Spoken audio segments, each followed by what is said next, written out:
Did Apple ruin cloud gaming for iPhone users? Xbox has put out another memeable console, and I'm going to tell you some things I liked about Halo Infinite's campaign, and some things I think they can improve. Let's discuss.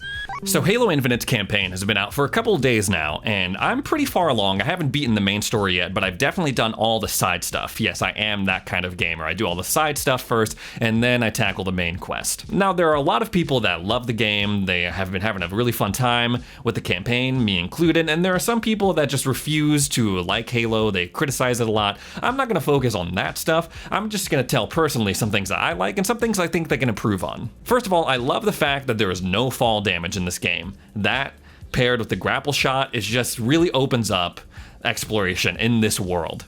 For example, if you see a Marine squad over in the distance on your map, but you have to jump off of this mountain in order to get to them, go for it. Totally do it. No consequences. They don't do this whole thing where it's like, oh, you want to go over there? First, you need the mythic boots of gliding if you want to access that area. Right off the bat, you can go wherever you want, whenever you want. Even if you have to climb all the way up the side of a cliff, you just use your grapple shot and go mountain climbing, mountaineer, Halo style.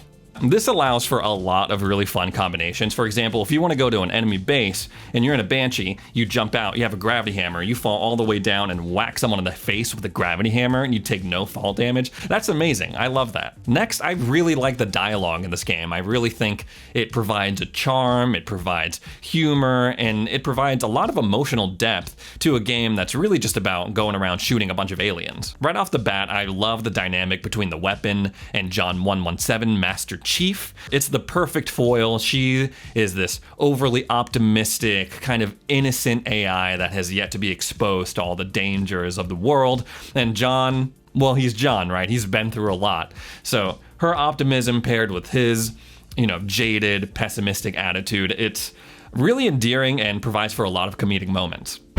What if it's a friend? It isn't.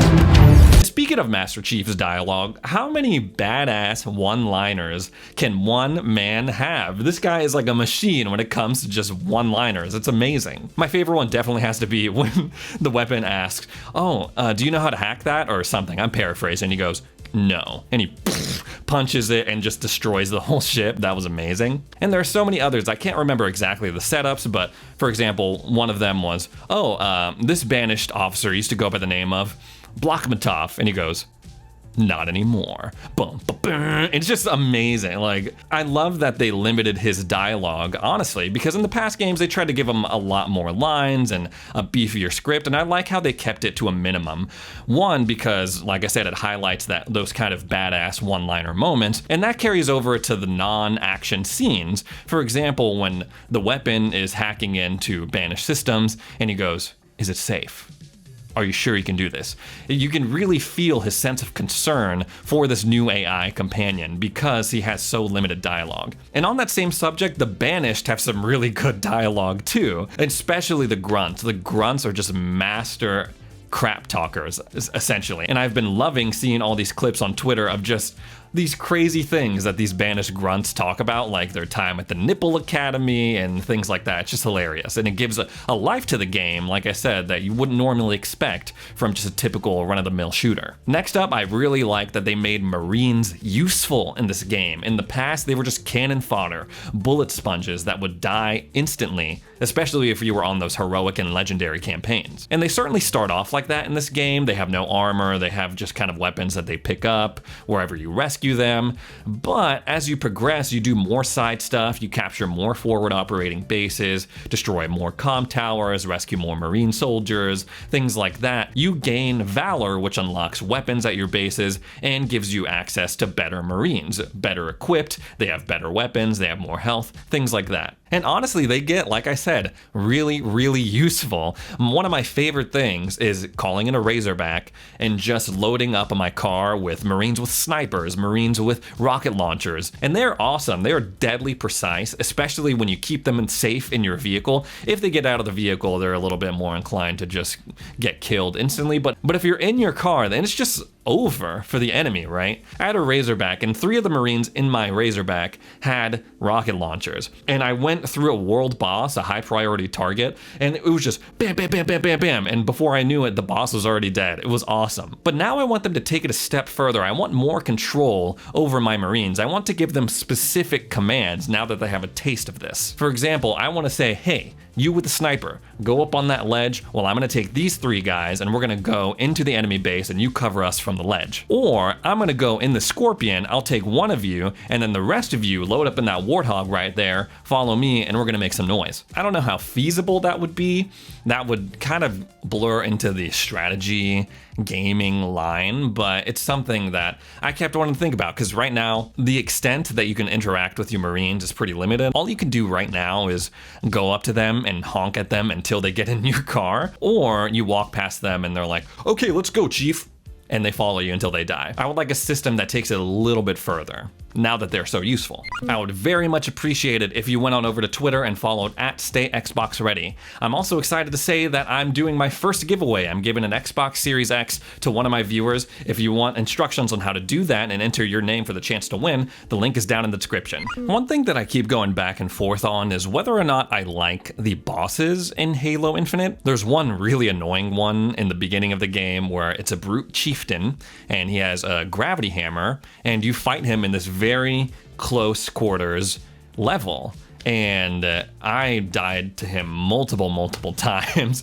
And he has this move where he leaps at you and bonks you on the head with the gravity hammer, and it's instant kill. And so the only option that you have is just grappling around like a crazy person. And a lot of the times you can't even grapple far away enough to put any sort of distance towards you. He's like right on you already. So if you don't have the cooldown option for your grapple shot, you're kind of screwed in a way. Now, I don't know if that was set up to where it was supposed to be challenging. It definitely was challenging. And when I finally beat him, I had a huge sense of satisfaction.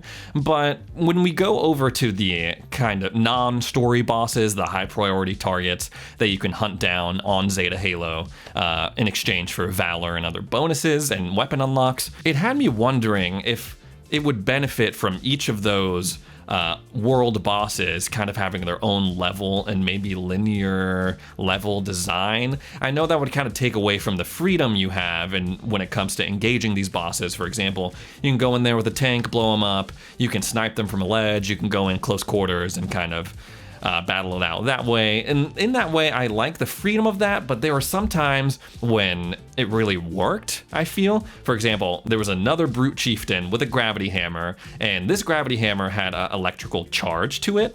So I rode by in my Warthog, and he hit my Warthog and disabled my vehicle, so I had to get out. And I only had a melee weapon too. I had a duelist energy sword and a assault rifle. So I really had to go deep into my bag in order to beat this guy, using my thrusters to kind of bob and weave as he was trying to hit me with his gravity hammer, using my grapple to pick up other weapons so I can keep fighting him, and throwing down my energy shield so I can block pot shots that were incoming while I was fighting this boss. And that was really cool. But then there were other times I encountered bosses where I know I definitely didn't beat them as the game intended, and maybe that's the fun of it, but I felt kind of bad. For example, there's this target that's a jackal sniper, okay? He's a sniper that sits up on this ledge that oversees this mountain pass, and I feel like the way it was intended to go is that you fight your way up this pass through this guy's crew, and the whole while he's kind of shooting you with a sniper. But me, on the other hand, I had scaled the mountain with my grapple shot in order to get to this guy, to the point where I ended up on this cliff way above the sniper, and I myself had a sniper. So all I did was take out my sniper, look down at him, shot him twice, and he was dead. Boom. Okay, target dispatch. Now let's clean up the crew.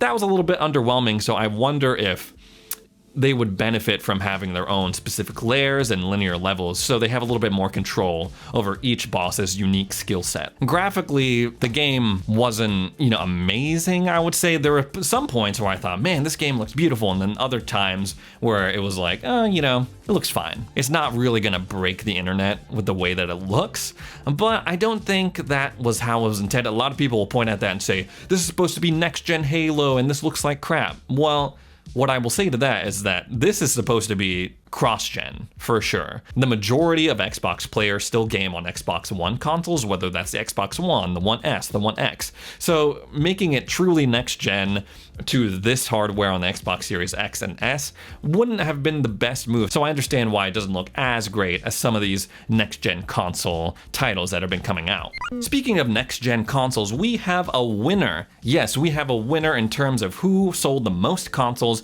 in the month of November. This is going to be a little bit surprising because we're so used to PS5 dominance in this area, but PS5 actually sold the least consoles in the month of November. Xbox Series X and S consoles outsold them by a pretty decent margin. This was spurred on a little bit by Black Friday sales, wherein the Xbox Series S was the top-selling console. But before my Xbox army gets too up in arms about this, there was even a winner above the Xbox Series X and Series S consoles, and that was the Nintendo Switch. The Nintendo Switch won the gold in terms of sales, Xbox was silver, PlayStation was bronze. Now, there are a couple of reasons that come to mind when I look at these rankings, and first of all, availability is a huge issue. It's not nearly as easy to pick up a PS5 as it is to go into a local retail store where they have Xbox Series S consoles and Nintendo Switches just right off the shelves that you can walk away with. Another reason that comes to mind, and this is something that PlayStation fans do not want to acknowledge, is that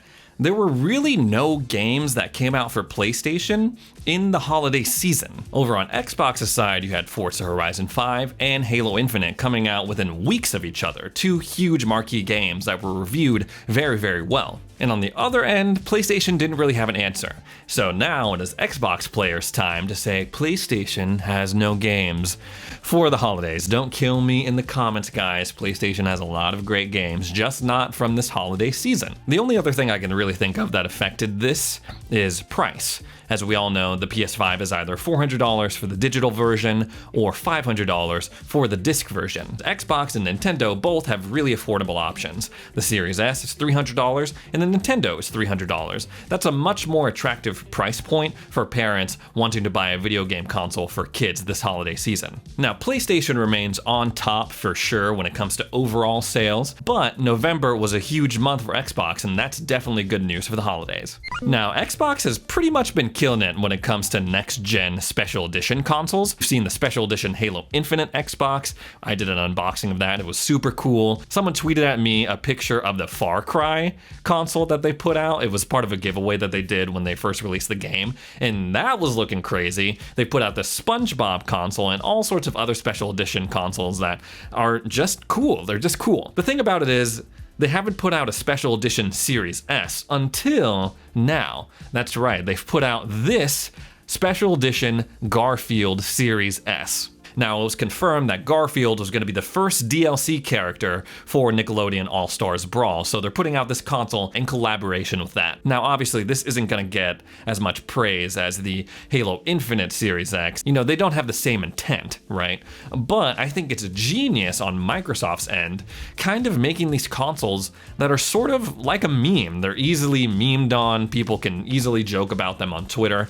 It's basically free marketing, because people take a picture of that console and say, oh, is this gonna work on Mondays? That's very clever and very funny. They did this once, like I said, with the SpongeBob console, again, in conjunction with Nickelodeon All-Star Brawl. And just like that, it was trending on Twitter. Now, all jokes about lasagna and Mondays aside, this is something that I feel like a lot of people are gonna want. And if you want a chance to win this Garfield console, go on over to the Xbox Twitter account, follow them, and retweet the tweet that they put out for this console in this sweepstakes. You have until December 23rd to do so, so it's coming up. If you want your chance, do it now. Surprisingly, one of the most exciting things to come out of the Game Awards this year was a demo. It was a Matrix demo that was showcasing Unreal Engine 5. This is something that was developed in conjunction with Epic Games and Unreal Engine, but they brought in some other people to help optimize the experience. And one of those people, I say people, but I mean organizations. One of those organizations was the Coalition. Now, if you're an Xbox fan, you're familiar with the Coalition based on their work in the Gears of War franchise. Now, the Coalition had previously partnered up with Unreal Engine 4, so their work with Unreal Engine was to basically optimize the engine for the next-gen Xbox consoles, the Series X and the Series S. Now, thanks to their work, they were able to run cinematic scenes on the Gears of War games at 4K and 60 FPS. They were also able to boost all the way up to 120 FPS in Gears multiplayer on these next-gen consoles. Now, they obviously did such a good job that Unreal Engine brought them on and said, hey, we want you to work on this Unreal Engine 5 experience and optimize it for the Series X and S consoles. Now, when they got that invitation, the Coalition had already been working with an early access version of Unreal Engine 5 for about a year, so they just kind of slipped pretty seamlessly into it. Now, a big part of the Coalition's focus when it comes to this Matrix Unreal 5 experience on the Xbox consoles was memory optimization. Now, if you've played this Matrix demo, and I recommend that you do, it's not really a game per se, it's more or less like a showcase, like I said, of the engine, and it's free, so I highly recommend that you download it, try it for yourself if you can, but it's like a huge, sprawling urban environment that's constantly rendering all sorts of stuff simultaneously, so I understand. They also work to optimize a whole lot of fancy technical jargon that I don't entirely understand, but some of those include ray tracing optimization and vertical scaling to stabilize the FPS. Thanks to their efforts, a lot of what you see on the Series X when it comes to that Unreal Engine 5 experience shipped with the Series S. They're going to be at a little bit lower quality, but a lot of those features are still there, like that ray tracing optimization. Like I said, if you haven't tried it out for yourself, it's free on both the PlayStation 5 and Xbox Series consoles. And honestly, it just provides a really exciting look at how games are going to look in the future. It's awesome. Especially with the Coalition, with their first-hand experience with this engine, whatever games that they're working on, if they're based on Unreal Engine 5, they're going to be unbelievable. Now, Xbox cloud gaming is gaining a little bit of traction. It's kind of a hit or miss for me. Sometimes it works really, really well, and other times it works terribly, just terribly. But there's been an interesting story that's come out in the wake of the Epic versus Apple trial, and it's a little bit annoying on your iPhone if you have an iPhone or operate Apple iOS, because there is no app for cloud gaming or Game Pass. On my laptop right here, on the PC Xbox app, I can run cloud gaming and Game Pass on that app. It's all in one app right here. It's also a little bit annoying on your iPhone because there's no dedicated app to run cloud gaming like there would be on your PC or Windows device. I've even had to download a little app shortcut that is just a shortcut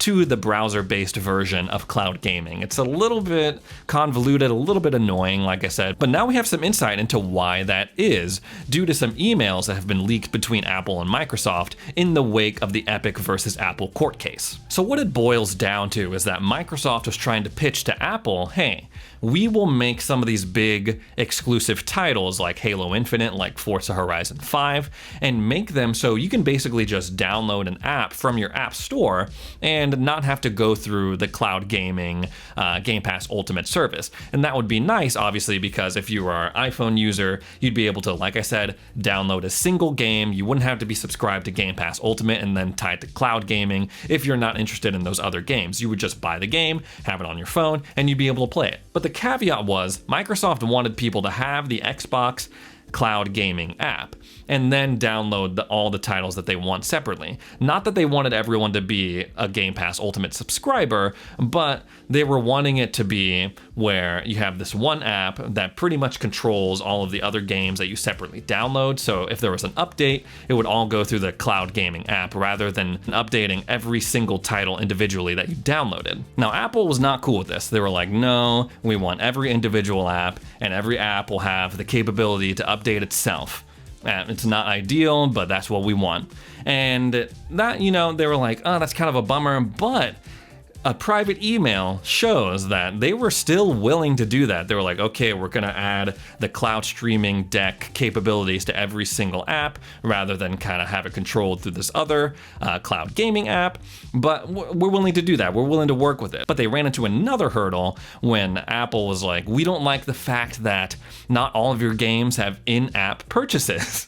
Obviously, something like Halo Infinite, they love, right? They're like, oh, sick. You're charging people $10 for an armor coating and some new colors. Amazing. For the other games are like, we don't really know. We don't know how we're going to make money off of this. And that's really what it comes down to, right? Is how much money can Apple make from this? They have to have it sweet enough to have a competing game services on their platform, because Apple gaming is a huge part of the App Store revenue. I read an article that in 2019, the revenue that they generated from gaming through the App Store on iOS devices was more than Sony, Nintendo, and Xbox combined. I also read somewhere that 70% of their App Store revenue comes from gaming, and they also get a 30% cut of any purchase that's made within a gaming app. All of these were revelations that were made during that Epic versus Apple case, and that makes a little bit more sense on why they wouldn't want to do it. Ultimately, negotiations broke down between Microsoft and Apple, and now we have this kind of weird browser workaround for cloud gaming. And in that way, it makes sense. You know, Apple has their thing going on in the App Store, right? And they have their kind of system. They dominate it, first of all, with mobile gaming. So why would they want this other company's app where you download one app and you can play all sorts of games free of cost, so it's just part of your monthly subscription? They don't want that. That's not appealing to them. And in that same Apple versus Epic case, the presiding judge of that made an interesting comment, saying that it's not a crime to be successful, to have sort of this near monopoly on mobile gaming that Apple does via the iOS App Store. But that lack of competition, she said, is giving not a great experience for consumers overall, because hey, people are going to buy games through the App Store if you're an iOS user. So, you know, we're going to cut a little bit of corners, right? We're not going to roll out updates as fast as we can. We're not going to hire as many reviewers to review these apps before they roll out. Hey, you're going to buy it anyway, so why not? It kind of stagnates. That lack of competition was being highlighted, like I said, by the judge that was presiding over that Apple versus Epic case. I don't know if it's any different for Android devices. I don't have an Android. I have an iPhone 13. But it would be awesome, like I said, if you can consolidate all of that into just one single app, like they do sort of on Windows 10 with the Xbox app. Anyway, guys, that's all the news I have for today. I would very much appreciate it if you went on over to Twitter and followed @StayXboxReady. I'm also excited to say that I'm doing my first giveaway. I'm giving an Xbox Series X to one of my viewers. If you want instructions on how to do that and enter your name for the chance to win, the link is down in the description. Either way, thanks so much for tuning in, and we'll see you in the next video.